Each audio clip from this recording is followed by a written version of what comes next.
¿Cómo están? Video de análisis de los guerreros de la extensión de Sumeria Rebelión.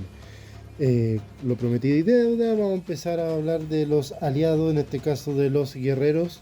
Y al final les tengo el rework correspondiente y la decklist más o menos hasta la época de cómo se iba configurando. Cartas más, cartas menos, pero más o menos un panorama como se veía. Estas consideraciones son las mismas de siempre.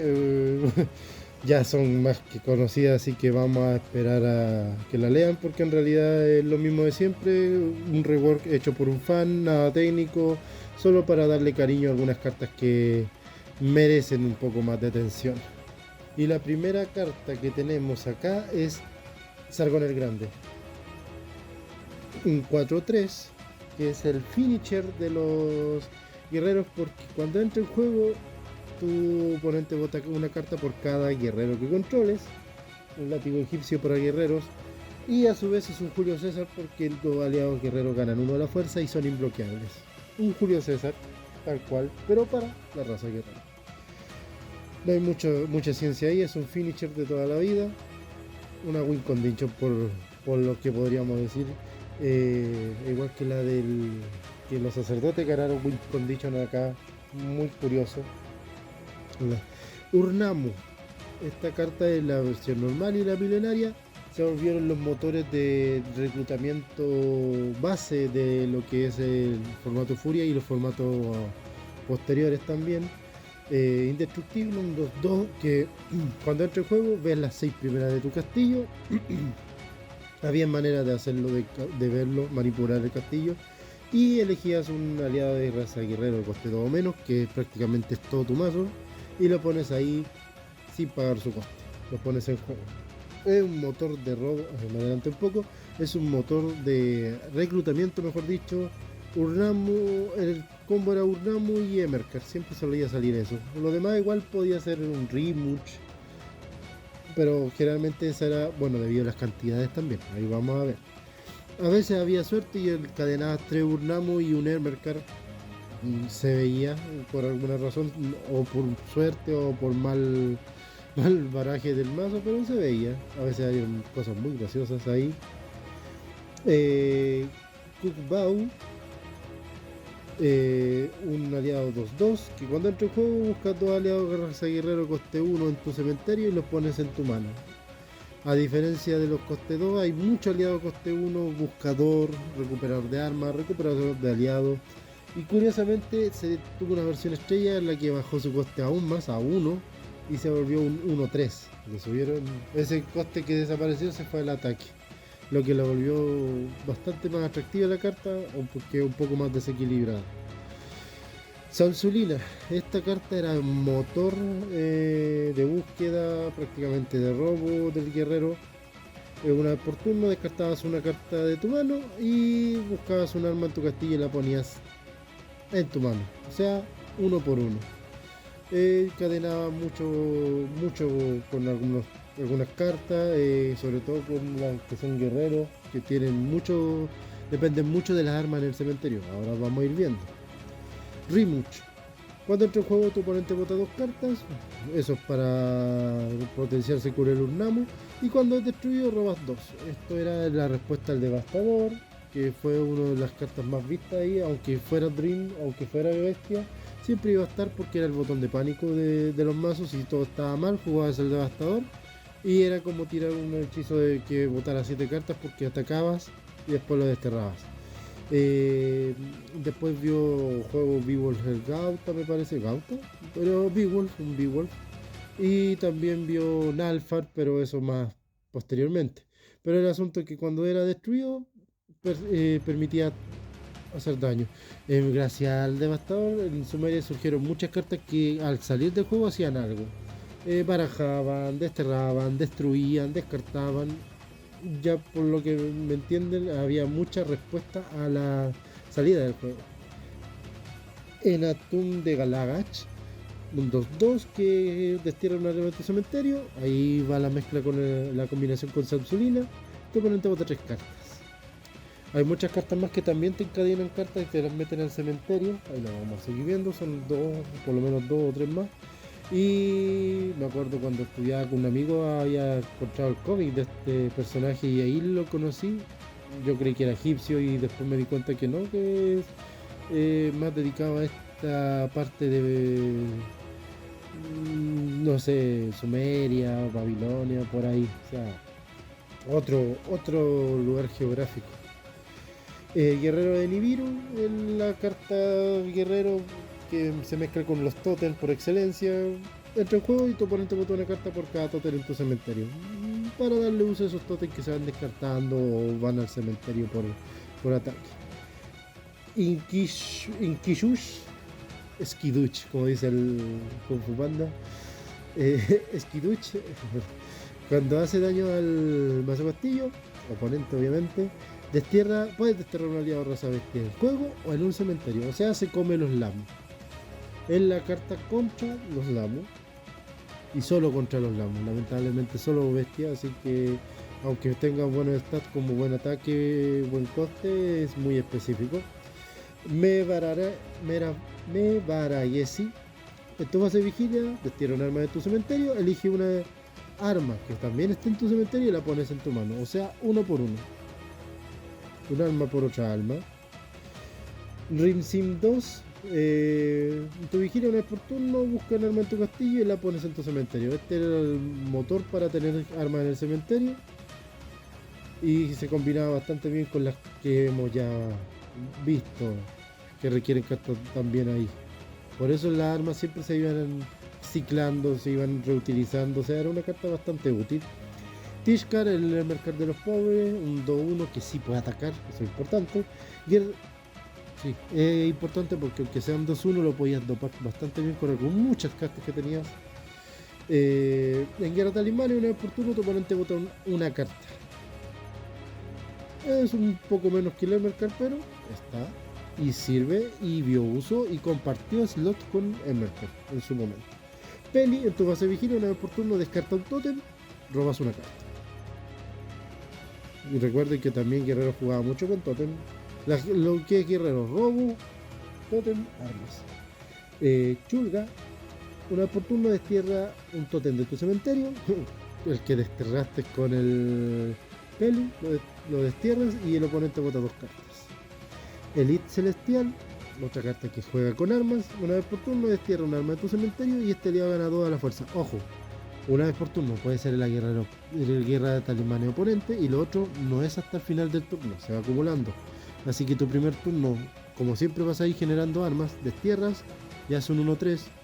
Turno oponente es un 1-5 si tienes un arma y el oponente atacó. Y en tu turno de vuelta ya sería un 1-7. Y es una bola de nieve que si no te la paran va a seguir creciendo y creciendo. Soldado amorreo, cuando este aliado lo destruyes, o sea, cuando puedes destruirlo, el oponente bota dos cartas. Lamentablemente, había cartas que hacían daño directo, había cartas que cuando entraban hacían daño, cuando salían hacían más daño, o sea, no es mala carta, pero si se hubiera cambiado cuando entra en juego ya hubiera cambiado bastante, pero ya habían cartas que hacer lo mismo, así que lamentablemente ese fue el tema, quedó bastante, el Ramsés II quedó bastante atrás. Manichutsu,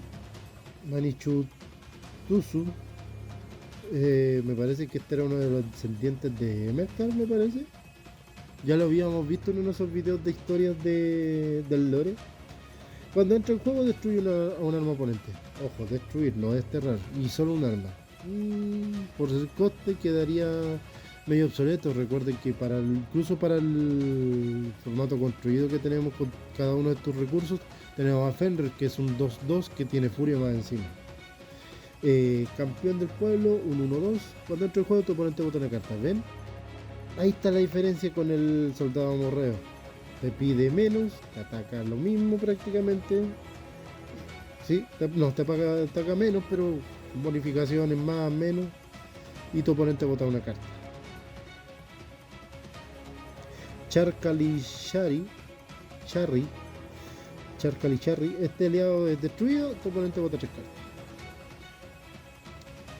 Y Areneros es una carta que se volvió carta base, un 3-1, que cuando entra el juego tu oponente bota 2 cartas. Hasta ahí no hay mucha gracia, pero cuando está en el cementerio, pagas 1 de oro y vuelve a la mano. Ojo, no dice fase y vigilia, dice una vez por turno, así que lo puedes activar cuantas veces quieras, porque no dice una vez por turno. Y lo otro, en Guerra Talismanes también lo puedes activar. O sea, una carta versátil, te permitía recuperar porque antes jugabas con los TCO, jugabas con, bueno, mercenarios, había un montón de cartas que dependían cartas para de descartar de cartas para hacer algo. Y terminando este pequeño review, vamos a imaginar cosas bonitas. Por ejemplo, que este Manichutsuzu, ay, disculpe las pronunciaciones, son nombres muy raros para mí. Le agregamos el de destruir un arma, pero también tu oponente vota una carta por cada arma en los destierros. No cementerios, destierros. ¿Por qué? Porque tú vas a ir desterrando por muchas cartas que tienes, entonces corresponde más el tema de las armas en los destierros más que en los cementerios. El Mebaragesi se le bajaría el coste a 1 en 1, un 2-2 y ya sería mucho más vistoso. Nuestro amigo de nombre impronunciable, Charry, le agregamos que puede generar 2 para jugar Totem y el mismo efecto de salida. Esto fue para no andar reduciendo siempre los costes. Y ahí es cuando veo que después me sacan un 1-3 que estrella, o sea, bueno. Chulga, le hacemos que además de estabilidad de desterrar y botar, genere 2 para jugar totem. El soldado amorreo lo cambiamos para que destruya, bote una carta por cada arma del cementerio. O que descartemos un arma para que se generen 2 para jugar armas, que también sería algo válido. Y por último, nuestro querido Antilamus, lo hacemos para que destierre un aliado del cementerio, no necesariamente desterrar bestias. Y así nos quitamos los brahmanas, nos quitamos algunas cartas sacerdotes o algunas cartas del cementerio, por el que sea cualquier clase. Ahora vamos a ver la decklist más o menos, cartas más, cartas menos, y no voy a agregar la cantidad de oro. Y esto no son las 50 cartas porque, como les digo, hay cartas más, cartas menos que se usaban, pero más o menos se veía así. Esta es la versión arma. Más iban sí o sí 3 Urnamu, 3 Semerkar. Eso no cambiaba nada. ¿Y qué otra cosa no cambiaba? Tenemos los Semerkar. 2 Remuch van sí o sí. A veces cambiamos alguna carta de acá para que vaya un Remuch más. Si estamos viendo la versión arma, 2 Samsolina, 2-3 Samsolina y 2-3 Enkidu. El Atum de Lagach, ese puede ir por 1 nomás. Tenemos Gilgamesh, que es el buscador, el Sargón para rematar. Algunos agregan un Alejandro Magno, yo no lo agrego, mucha aleatoriedad, como se podía. Tenemos el Evisu para robo, tenemos el Prideri para daño directo y la base de toda la vida, el Guillatún, bola de fuego, fe sin límite, llamar a la manada, un ataque de dragón, un ataque nocturno para hacer un poquito más de daño directo, los 3 estandartes para robo sí o sí, casco espartano para robo sí o sí y el arma, 2 látigos egipcios para hacer daño, 2 punzón de hueso para ir desterrando y las cartas de estrella, el Carcas con la flecha de lápiz lazuli. Ojo, estos son la base, o sea, siempre iba cambiando, podían haber cartas más, cartas menos, las cartas milenarias podían ir rotando. Esa era la visión más o menos de lo que se veía en el mazo armas. La versión Totem cambia un poco. Tenemos la misma base, Ornamu, Emerkan lo mismo, esa base no cambiaba, el Gilgamesh tampoco, Sargón no, pero se le agregaba Letana, se le agregaba Nabucodonosor para robo, se le agregaban los Totem para robo, de daño directo, Totem para robo, y se le agregaba el Vereofonte. Recuerden que hay versión estrella, Electos para volverlo indestructible, Y habían algunas cartas más, por ejemplo el Gran Visir para la aceleración. Y como un pequeño banquillo siempre se había hacía un espacio o dos para los acobardar. Tú ibas atacando con tu aliado indestructible. Recuerden que si había más de dos tótems en el historia indestructible, entonces tenemos dos indestructibles más los Urnamu, más el Gilgamesh que siempre te va a atacar, y tenemos también el Sargón. Entonces ya teníamos un buen poder de ataque. Ah, y los derribar muros, que eso también siempre iban sí o sí. Habían cartas como combinaciones como los Avalon, como las plantas de la juventud. Entonces, pero se veía poco. ¿Saben qué? Yo vi una o dos versiones totem. Más popular fue la versión arma. Esa fue la que, por eso aquí era medio experimental, porque no todos usaban totem. Era más armas. Por alguna extraña razón, yo siento que funciona mejor lo que es totem, porque no te requiere de aliados. Pero bueno, eso se escoge con pinza y cada uno que jugó en el momento vio esa versión. Yo en realidad no jugaba ni una ni la otra, yo usaba aliados puro y duro y, y a cabezazo limpio nomás. Tenía otro tipo de estrategia. Y ahí vamos a hacer un día el decklist de mi mazo guerrero como lo tenía en ese momento. Y eso, gracias por llegar hasta este punto. Compártanlo para hacer más masivo este proyecto. Es algo divertido, lo estoy haciendo por amor al arte, pero así si tengo más público también van a llegar más sugerencias, porque me gustó eso de customizar, me gustó eso de idear alguna estrategia, algún subtipo de carta. Guerrero, partí suave con Guerrero no hubo muchos cambios. Lo orienté más al tema de armas porque Guerrero tiene todo, es una toolbox, o sea, tiene para jugar con arma, tiene para jugar con totem, tiene para robo, tiene un subtipo de modificación donde va ganando fuerza. No, es una toolbox que tiene varias sorpresitas en el camino. Ya partí con Guerrero, voy a dejar Bestia para el final, ya que esto fue aleatorio, no es que yo planeara Guerrero, sino que dio la casualidad. Y los dos más overpower que tenemos en este formato, Guerrero y Bestia. Entonces, para no hacer todo lo más poderoso o lo más meta, voy a dejar Bestia para el final. Y ahora vamos a ver si hago el sacerdote o algo el ancestral, pero uno de esos dos va a salir pronto. Así que nos estamos viendo en el siguiente video, que va a salir dentro de pronto. Nos vemos.